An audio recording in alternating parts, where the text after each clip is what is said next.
Hi అండి, అందరికీ నాకు వండటం వచ్చండి ఛానల్ కి స్వాగతం.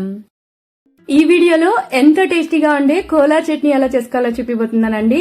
కర్ణాటకలోని కోలార్ గురించి మాట్లాడితే మనకు గుర్తొచ్చేదంతా గోల్ ఫీల్డ్సే కదా, కానీ ఈ కోలార్ చట్నీ కూడా అక్కడ చాలా ఫేమస్.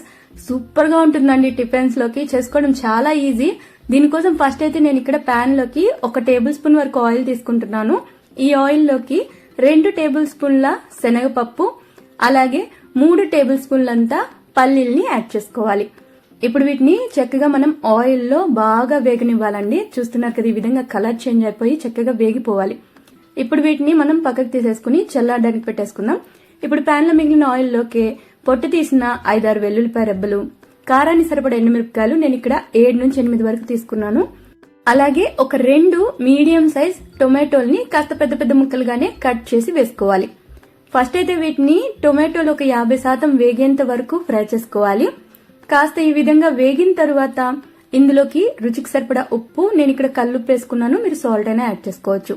అలాగే ఒక 2 రెమ్మల కరివేపాకు, ఒక 1/2 టేబుల్ స్పూన్ జీలకర్ర, ఒక చిన్న నిమ్మపండు సైజ్ కంటే కాస్త తక్కువ చింతపండుని యాడ్ చేసుకోవాలి.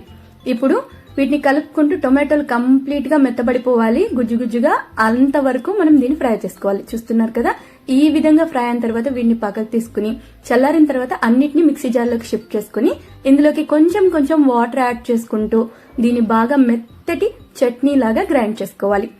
చూస్తున్నారు కదండి, ఈ కన్సిస్టెన్సీ వచ్చి ఈ విధంగా ఉంటుంది. బాగా స్మూత్ గా గ్రైండ్ చేసేసుకోవాలి.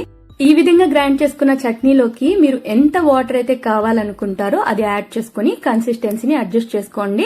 ఈ చట్నీ మీరు ఎంత వాటర్ యాడ్ చేసినా కాస్త తిగ్గా టేస్టీగా ఉంటుంది.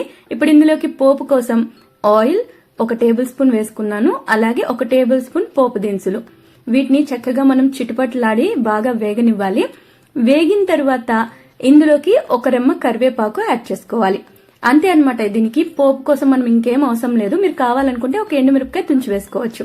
ఇప్పుడు స్టవ్ ఆఫ్ చేసేసి మనం ముందుగా ప్రిపేర్ చేసుకున్న పోపుని చట్నీలోకి యాడ్ చేసుకునే ముందు నేను ముందుగా చెప్పినట్టు కన్సిస్టెన్సీని కాస్త వాటర్ యాడ్ చేసి అడ్జస్ట్ చేసుకోండి.